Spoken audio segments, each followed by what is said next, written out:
Hi, j'espère que vous allez bien. Actuellement, j'ai vu passer quelque chose et puis c'est un sujet assez délicat.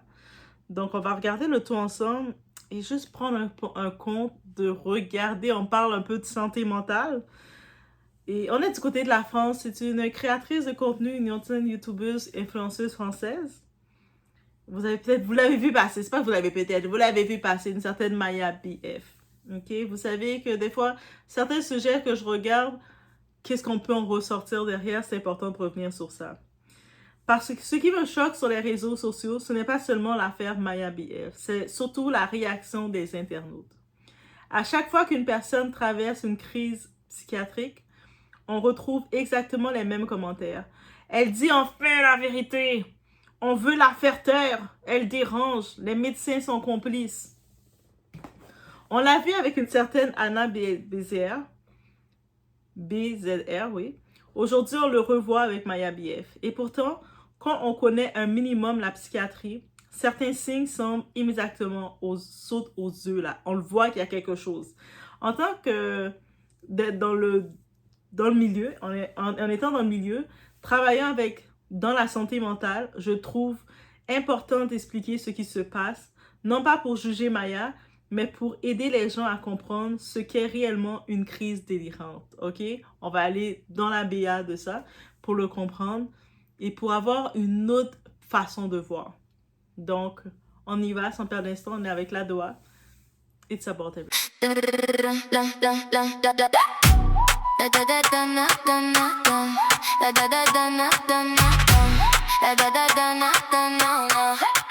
La Doha TV, baby. J'ouvre la porte, tu viens. Tout ce qu'on vit, tout ce qu'on aime. Dans la poche, dans le matin. Viens avec nous aujourd'hui. Tu vas voir, tu vas sentir. On dit vrai, on dit fort. Et la nuit veut revenir. La Doha TV, la Doha TV. It's about every... Donc, ce qui se passe avec Maya BF. Depuis plusieurs jours, Maya BF publiait de nombreuses vidéos dans lesquelles elle affirmait notamment qu'on voulait la faire taire, que différentes personnes étaient impliquées contre elle, que des quartiers de Marseille, des policiers, des soignants et d'autres personnes faisaient partie d'un même complot, qu'elle allait être mise sous tutelle aussi, une tutelle forcée par ses parents, qui sont les mauvaises personnes, que ses proches étaient complices. Ces vidéos ont été vues des millions de fois. Très vite, une partie des gens, des internautes, a commencé à croire chacun de ses propos. La théorie du complot est toute rentrée dans l'univers de tout le monde. Il y a eu des vidéos de soutien qui sont devenues virales. Certaines personnes ont même appelé les hôpitaux pour obtenir des informations, mais 2026, vous ne pouvez pas faire ça. Tu ne peux pas engorger la ligne d'un hôpital pour avoir l'information sur une influenceuse ou sur quelqu'un. Le secret professionnel, on ne va même pas pouvoir te dire que la personne est là ou pas de toute façon. Ah, l'hôpital, j'ai appelé, ils n'ont pas voulu me dire. Mais j'espère qu'ils ne vont pas te dire. C'est quoi ton lien que tu as pour appeler un centre hospitalier et demander une information sur quelqu'un?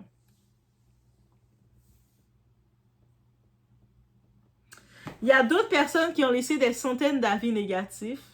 Comme si dans le milieu de la santé, c'était pas déjà assez éprouvant, assez épuisant, je veux dire. Puis la situation a pris une autre tournure. Sa famille a publié un communiqué expliquant que Maya souffrirait d'un trouble bipolaire de type 1. On se dit, c'est quoi ça? On va regarder ensemble. Elle a été diagnostiquée depuis plusieurs années et qu'elle était hospitalisée pour recevoir des soins à la suite d'un épisode de décompensation psychotique. Et même, je pense, Maya l'avait dit, elle en avait parlé un moment. Il demande également l'arrêt des rumeurs précisant qu'aucune procédure de mise sous tutelle n'a été engagée. Il dénonce les menaces ainsi que le harcèlement visant leur famille. Pendant ce temps, des médias français ont rapporté que des établissements hospitaliers avaient reçu des milliers d'appels et avaient dû renforcer leur sécurité à cause de cette affaire. Parce que, au-delà de Maya, pensez qu'il y a des personnes, des patients, des gens qui sont vulnérables que vous mettez à risque. Est-ce que vous réalisez ça?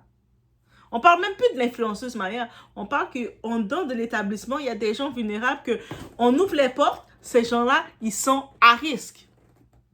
Que eux autres, dans l'unité psychiatrique, c'est une unité qui est souvent contrôlée et les portes sont surveillées. Déjà, on surveille, les accès sont contrôlés et protégés. Parce que ces personnes-là sont plus vulnérables. OK? Pourquoi autant de personnes y croient? C'est justement ce qui rend les crises délirantes si difficiles à reconnaître.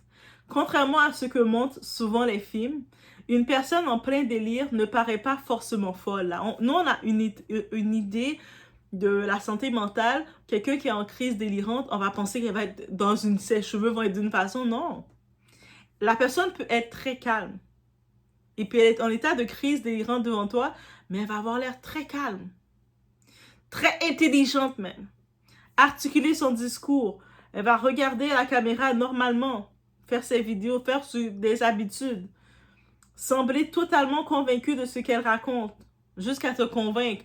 Oh oui, le quartier de Marseille veut t'attaquer. Oh, si elle le dit, elle est tellement sérieuse, c'est sûr, c'est ça. Ah, t'es sous tutelle comme Britney Spears. Oh, ben oui. C'est complot, c'est sûr, je m'en doutais que c'est quelque chose comme ça. Et on embarque. C'est même souvent ce qui rend la situation encore plus crédible. On va se dire, elle ne joue pas, elle ne ment pas volontairement. Pour elle, ce qu'elle vit est réel. C'est ça aussi, il faut comprendre. Pour elle, c'est pas qu'un jeu. C'est même pas qu'elle ment. C'est que c'est vraiment réel pour elle. C'est quoi une crise délirante? Une crise délirante est un épisode durant lequel une personne peut perdre temporairement le contact avec la réalité. Elle peut développer des convictions inébranlables qui ne correspondent pas aux faits. Par exemple, croire être suivie, croire qu'un réseau entier agit contre elle, croire que des inconnus communiquent secrètement, interpréter des événements banals comme des preuves d'un complot. Le problème, c'est que chaque événement devient une preuve qui vient renforcer ses convictions. C'est-à-dire, ça commence par le quartier de Marseille, la famille Fancy, mais tout ça sont toutes reliées ensemble, finalement. Quand on regarde dans l'histoire, on va se dire, mais c'est tout relié ensemble. Par exemple, croire être suivi. Oh, regarde, ce monsieur-là, il me suit depuis tantôt. Il me suit. Tu vois, il me suit vraiment.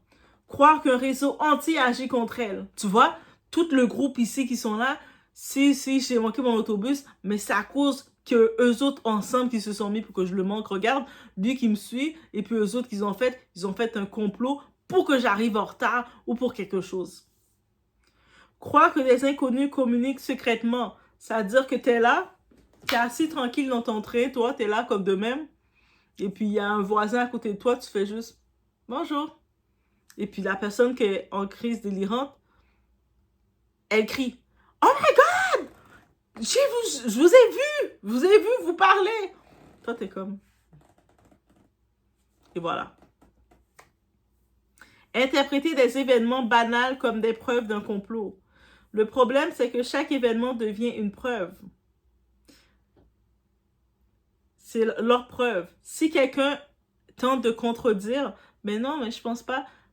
Mais pour elle, cela peut confirmer que cette personne fait partie du complot. Mais tel le complot, tel problème. Tu me contredis, mais tel problème. Toi aussi, tu en fais partie, c'est pour ça. Pour elle, cela peut confirmer que cette personne en fait partie. Si la police intervient, cela peut être interprété comme une preuve supplémentaire. Si un médecin propose une hospitalisation, cela peut être vécu comme une persécution. Le cerveau construit alors une logique interne qui paraît cohérente à la personne concernée. Et là, on en profite de parler, c'est quoi le trouble bipolaire? Parce qu'il y a beaucoup de gens qui utilisent bipolarité dans toutes les sauces. Et des fois, dans la santé mentale, d'utiliser des termes de la santé mentale juste pour essayer de faire comme adjectif face à quelqu'un, c'est tellement mauvais et de très mauvais goût. Donc, on va prendre le temps d'être un petit peu éducatif. Beaucoup de gens pensent que la bipolarité signifie seulement passer de la joie à la tristesse. C'est faux. Guys, c'est faux. Le trouble bipolaire est une maladie psychiatrique caractérisée par des épisodes d'humeur très élevés. On appelle soit la manie ou l'hypomanie. Et des épisodes dépressifs. Donc, c'est-à-dire, c'est comme on fait la ligne, une échelle. Et donc, une partie, c'est l'épisode maniaque, et l'autre épisode, hypermanie. OK? Et ça, c'est une phase. C'est même... Non, il y a 2 épisodes. Il y a la manie ou l'hypomanie. Et l'autre phase, c'est l'épisode dépressif. Et les deux se balancent ensemble. Dans les formes les plus sévères, notamment le trouble bipolaire de type 1, on a dit que c'est ça que Maya F était. Maya, elle était de type 1. Certaines phases maniaques peuvent s'accompagner de symptômes psychotiques, comme des idées délirantes ou une perte de contact avec la réalité. Toutes les personnes bipolaires ne vivent pas cela. Aussi, c'est important de le dire. Si on regarde une description générale, ça ne veut pas dire qu'ils sont toutes comme ça. Le cerveau n'est pas pareil pour tous, OK? Donc, cela peut arriver chez certaines personnes, en particulier lorsque la maladie n'est plus stabilisée. S'il y a manqué de suivi, ça peut arriver qu'un moment ouf. Peut-on être hospitalisé sans consentement en France? Voici l'autre question que j'en reviens. Oui, c'est possible d'être hospitalisé sans ton consentement. Mais contrairement à ce que beaucoup imaginent, ce n'est pas parce qu'un proche appelle l'hôpital que quelqu'un va être enfermé. C'est-à-dire que ton proche ne peut pas juste dire à l'hôpital, venez la prendre là, venez, je suis fatigué, j'ai envie d'avoir la maison pour moi. Non.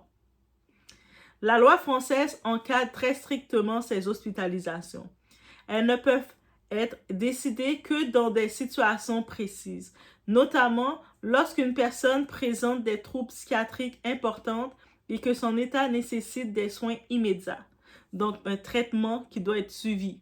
Le temps qu'on stabilise l'état de la personne peut être hospitalisée. Avec un risque pour elle-même ou parfois pour autrui. Et souvent, dans la santé mentale, il faut le comprendre, c'est quand il y a des hospitalisations, c'est plus parce que la personne est un risque pour elle-même. Des certificats médicaux sont nécessaires et selon la situation, un représentant de l'État ou un tiers peut intervenir dans la procédure. Ces décisions sont ensuite contrôlées par un juge qui vérifie que les conditions légales sont réunies. Ce n'est donc pas une décision arbitraire. Pourquoi Maya porte-t-elle un bracelet de sûreté? On a pu voir dans des vidéos, elle avait un bracelet. Beaucoup de personnes ont dit c'est des menottes, c'est des si. On voit un gros bracelet qu'elle porte Et il faut comprendre une chose. Dans ces vidéos, Maya est avec un bracelet de contention, ça s'appelle. Certains internautes y voient une preuve de maltraitance. En réalité, les mesures de contention ou les dispositifs de maintien sont des mesures exceptionnelles. Lorsqu'elles sont utilisées, elles visent avant tout à protéger la personne ou à éviter un danger immédiat. Par exemple, un risque de fuite dans un contexte où la personne n'a plus conscience de son état. Ou un risque de blessure pour elle-même ou pour les autres. Parce que dans des cas, ça peut arriver quand ils sont hors conscience d'eux-mêmes qu'ils se fassent du mal à eux-mêmes. Donc des fois, le bracelet de contention, c'est pour garder un certain contrôle, pour éviter soit qu'elle prend la fuite et elle se retrouve dans un endroit qu'elle n'a aucun contrôle et beaucoup de choses peuvent arriver qui vont être encore plus catastrophiques pour elle. Il faut regarder ce côté-ci aussi. Bien entendu, elles doivent être limitées dans le temps parce que ça ne doit pas être mis tout le temps. Et c'est aussi surveiller et réévaluer régulièrement. L'objectif avec les bracelets de contention, ce n'est pas de punir l'usager. L'objectif est la sécurité, le temps que la situation soit stabilisée. Et là maintenant, il y a une autre chose qui m'a vraiment chicoté. J'ai vu des gens fiers d'eux appeler la ligne d'urgence à l'hôpital. Les appels à l'hôpital, est-ce que pour vous, vous pensez que c'est aider ou compliquer les soins? C'est probablement l'aspect le plus inquiétant de cette histoire. Des milliers de personnes ont appelé les hôpitaux. Certaines demandaient où se trouvait Maya. D'autres exigeaient qu'on la libère. D'autres encore insultaient les soignants. Donc, ceux qui viennent travailler comme ça, ils n'ont rien demandé. Ils ne connaissent pas Maya là plus que ça. Pour eux, c'est une usagère qui est sur leurs soins. Vous l'avez insultée. Résultat, les équipes ont dû gérer une vague d'appels, des avis négatifs en ligne et des menaces. Donc, les menaces, c'est pour ça qu'ils ont dû prendre des sécurités parce que au-delà d'avoir comme usagère Maya, comme patiente, ils ont d'autres gens. Il y a des gens qui, eux autres, ils sont... vous ouvrez les portes là maintenant, vous laissez ces gens-là dans la rue, ils sont très vulnérables. Ces personnes-là, est-ce que vous allez les prendre en charge? Vous n'allez même pas pouvoir les prendre en charge, même leur famille peut pas les prendre tout seul en charge. Parce que ça demande beaucoup de pratique, beaucoup de contrôle. C'est des études pour pouvoir savoir comment les prendre en charge, guys. Alors que les personnes de soins, que ce soit les PAB, les préposés, les aides-soignants, les infirmières, tout ça, leur premier mandat, c'est de soigner les patients, s'occuper des patients. Ils ont déjà beaucoup de tâches à faire. Là, ils ont un patient, ils doivent prendre le téléphone. Ça peut être un pharmacien qui appelle, ça peut être un psychiatre qui appelle pour un patient qu'ils ont dans leur unité. Dans chaque unité, il y en a qui peuvent, je ne sais pas combien de personnes ils sont dans son unité, mais il y a plein de services qui peuvent, le nutritionniste peut appeler, un parent d'un proche peut appeler, quelque chose, une urgence avec un autre patient peut appeler. Et là, vous mobilisez leur téléphone pour les faire que ils n'ont plus le temps de tout gérer. Ils sont déjà étourdis, fatigués. Donc, ces patients, ces travailleurs-là, quand ils ont fini leur journée, ils sont juste, ya, toi avec ton monde, F-date pour toi, man. Ils vont pas dire ça comme ça, mais vous comprenez. Est-ce que vous pensez vraiment que c'est vous aider les patients qui sont là? C'est-à-dire que s'ils décident vraiment de dire, OK, mais vous voulez les patients, on ouvre les portes, on les laisse toutes partir. Vous pensez que ces patients-là, qu'on les laisse toutes partir comme ça, ils vont être corrects? Ils vont être corrects? Vous allez être content de les voir marcher comme... Ils sont vulnérables. C'est pas pour rien.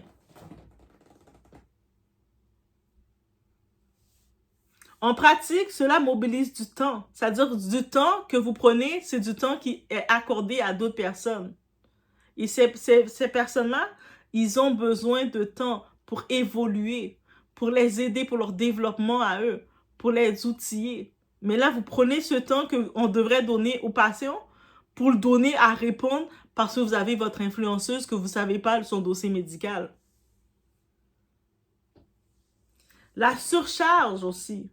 Les services, la surcharge des services peut perturber le fonctionnement de l'établissement. De plus, les équipes médicales sont tenues au secret professionnel. C'est-à-dire que non, la même façon que dans une école, quelqu'un, je pourrais pas appeler et dire moi, là, est-ce que je veux savoir, est-ce que le petit Joe Black, il est dans votre école? Même si petit Joe Black est devant moi en train de manger des chips, je peux rien dire. Je peux même pas le dire que je connais petit Joe Black. Petit Joe Black, il mange les chips devant moi et puis toutes ces petites crottes de chips sont en train de salir mon bureau. Je pourrais même pas dire, bah oui, il a juste là, petit Joe Black. Je peux pas. Je peux dire, qui êtes-vous? Oh, mais c'est la voisine et qu'elle... Je peux pas vous donner aucune information. Le seul moment dans des services qu'on travaille avec l'humain, qu'on peut donner l'information, c'est les autorités eux-mêmes qui viennent rechercher l'information. Les autres, ils se déplacent, ils viennent rechercher l'information. Mais toi, tu es chez toi, tu appelles, tu filmes, tu trouves ça drôle pour faire ton contenu. Je veux savoir pour le dossier de l'influenceuse Maya, là, elle fait quoi, c'est quoi, et où, dans quelle chambre? On peut pas. On ne peut même pas dire qu'elle est là. Oui, Maya, elle a son téléphone, elle le dit. Mais nous, moi je dis nous, mais dans le secret professionnel, toi, tu dois protéger tes gens. Donc, je ne sais pas quelle est les réponses que vous attendez qu'elle dise. C'est-à-dire qu'ils ont la liste de ceux qui sont les proches de Maya qui peuvent appeler. Et elle n'a pas mis, dans la liste, il n'y a pas le nom de sa communauté. Je ne sais pas pourquoi elle n'a pas fait ça. Donc, les équipes médicales sont tenues au secret professionnel. Elles ne peuvent pas divulguer des informations sur un patient, même si des milliers de personnes les réclament. Et je pense que vous serez en situation de vulnérabilité dans un soin hospitalier, ou même vous aurez un proche, vous serez content de voir qu'ils disent non, je peux rien dire. Mais si elle est hospitalisée, pourquoi a-t-elle son téléphone? Une autre question que j'ai vue. C'est une question que beaucoup de personnes se posent et honnêtement, elle est légitime. Beaucoup imaginent la psychiatrie comme dans les films, une chambre vide, une camisole, aucune communication avec l'extérieur. La réalité est bien différente. Elle est en train juste de restabiliser son émotion, son état.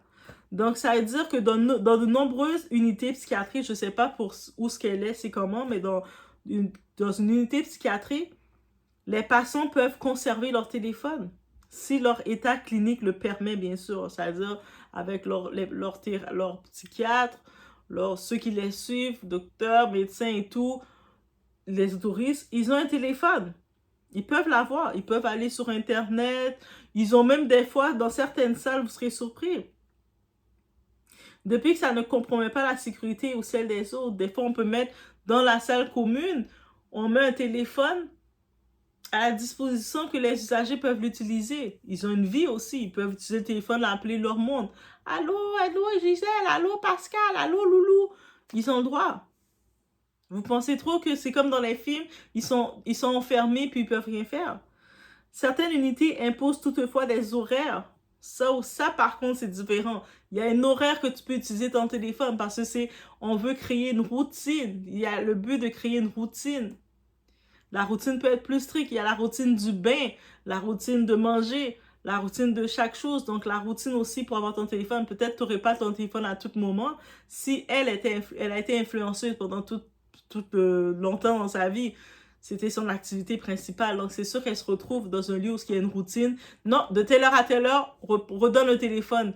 Il y a des gens, du personnel de la santé qui prennent son téléphone, qui vont le mettre chargé pour elle. Parce que vous voyez pas quand elle fait ses vidéos, son téléphone est toujours bien allumé, bien chargé. Donc, ça veut dire qu'il y a le personnel, ils reprennent le téléphone, ils le mettent. Peut-être pour elle, dans son complot, elle va se dire, ils ont osé prendre mon téléphone. C'est le complot. Elle va pas se dire, il faut charger. Mais après un moment, quand elle va redescendre, elle va recomprendre, elle va faire, ah non, finalement, chargez-le. Donc oui, il y a des routines, il y a des restrictions, notamment lors des premiers jours. Si elle vient des premiers jours d'hospitalisation, donc ils doivent restabiliser toute son humeur, son état. Donc c'est sûr, ça va être un peu plus strict. Ou en fonction de la situation de la personne aussi. On retrouve également dans beaucoup de services, quand on est dans des services, des unités de résidence, on peut retrouver des salles communes. Le but, c'est pas d'isoler les patients, justement, même s'ils ils ont leur chambre, chacune individuelle, mais il y a une salle commune où dans la salle commune, il y a des télévisions. Parfois, il y a des accès à l'Internet, comme ils peuvent aller sur YouTube, aller regarder leurs vidéos, faire leurs trucs. Des activités thérapeutiques sont offertes, des espaces de détente, bibliothèques, musique, zoothérapie. Des fois, il y a les chiens, vous savez, les chiens guides, les chiens accompagnateurs. Des fois, il y a des journées qui font la zoothérapie avec les usagers pour qu'ils voient un chien. Viens les voir. Il y a des rencontres avec des psychologues, psychiatres, éducateurs, infirmières, travailleurs sociaux et autres personnels, au-delà de la famille. Le but n'est pas de punir quelqu'un. Le but est de lui offrir un environnement sécuritaire où son état peut être évalué. S'il est dans son état chez lui, c'est compliqué. Le personnel ne peut pas t'évaluer. Quand tu es dans un air sécuritaire, il n'y a pas de choses qui peuvent t'amener à rechuter. Ils peuvent mieux t'évaluer, ils peuvent t'encadrer, s'assurer que tu as bien mangé, t'assurer que ok, elle est stable. On peut la refaire confiance. Quand je dis on peut la refaire confiance, on peut la permettre de ressortir. Le but, c'est de retrouver progressivement une stabilité avant son retour dans la communauté. Parce que la communauté, c'est stimulant, c'est engageant. Donc, des fois, tu prends un petit recul et tu reprends tes forces, tu te restabilises avant de revenir. Le téléphone remet-il en cause ce que dit la famille? Autre élément qui m'interpelle, certaines personnes disent « Si ses parents voulaient vraiment la séquestrer, pourquoi lui laisserait-il son téléphone ?» C'est quand même une réflexion intéressante. Depuis son hospitalisation, on voit que Maya continue de publier sur les réseaux sociaux. Donc, elle a accès à son téléphone. Elle a accès, on s'entend sur ça. Elle a accès à de l'Internet, un bon réseau d'Internet. Cela montre au minimum qu'elle n'est pas totalement coupée du monde. En revanche, cela ne permet pas de conclure qu'il est vrai ou faux concernant les accusations échangées entre les différentes parties. Ça, on ne le sait pas. Le fait d'avoir accès à un téléphone ne signifie ni qu'une hospitalisation est injustifiée, ni qu'elle ne l'est pas. Ce sont deux questions différentes. Ce que l'on sait, c'est que dans de nombreuses unités de psychiatrie, lorsqu'il n'existe pas de contre-indication liée à la sécurité ou à l'état clinique, un patient peut conserver certains moyens de communication. Il peut conserver son téléphone, il y en a qui ont leur tablette, il y en a qui ont leur laptop. C'est sûr que le laptop, on va s'assurer qu'ils ne vont pas dans certains sites qui peuvent peut-être créer des addictions chez eux. Mais sinon, quand s'il y a des périodes libres, ils ont leur tout. Le plus important est donc d'éviter les conclusions hâtives. Une vidéo publiée depuis un hôpital ne permet pas à elle seule de juger de la légitimité d'une hospitalisation ou de la réalité des faits allégués. Avant de partager cette vidéo virale, posez-vous des questions simples. Et si cette personne était en pleine crise psychiatrique avant de conclure à un immense complot? Demandez-vous s'il existe une autre explication. Mais la réalité médicale est souvent beaucoup plus complexe. Quand une personne traverse une crise psychotique, elle a avant tout besoin de soins adaptés, de stabilité et d'un environnement qui ne renforce pas ses convictions délirantes. Donc, ça veut dire si une personne qui se retrouve, imagine, en crise délirante, et puis du monde autour dit « Oui, t'as raison, c'est vraiment ça hein. !» Ça va être compliqué. Donc, cette affaire de Maya BF dépasse largement le simple buzz TikTok. Elle montre à quel point notre société connaît encore mal les troubles psychiatriques. Aujourd'hui, beaucoup de personnes confondent un témoignage sincère avec une preuve que les faits sont exacts. Or, une personne peut être totalement sincère tout en étant en pleine crise délirante. Il faut le comprendre. Crise délirante ne veut pas dire mensonge. Ces deux choses ne sont pas incompatibles. Le temps, les soins et les évaluations médicales permettront de mieux comprendre cette affaire. En attendant, évitons de transformer une crise psychiatrique en spectacle. Parce que derrière les millions de vues, il y a une personne malade, une famille, des soignants et un système de santé qui tente de faire son travail dans un contexte extrêmement difficile. Et être dans la santé, c'est pas facile. Hein? À chaque jour, tu as des nouvelles aventures. Donc, je vous laisse sur ce. C'était ce que j'avais à dire sur ce dossier de Maya BF. On se retrouve aux prochaines vidéos.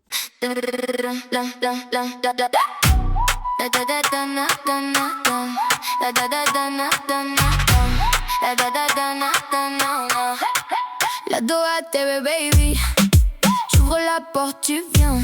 Tout ce qu'on vit, tout ce qu'on aime, dans la poche, dans le matin.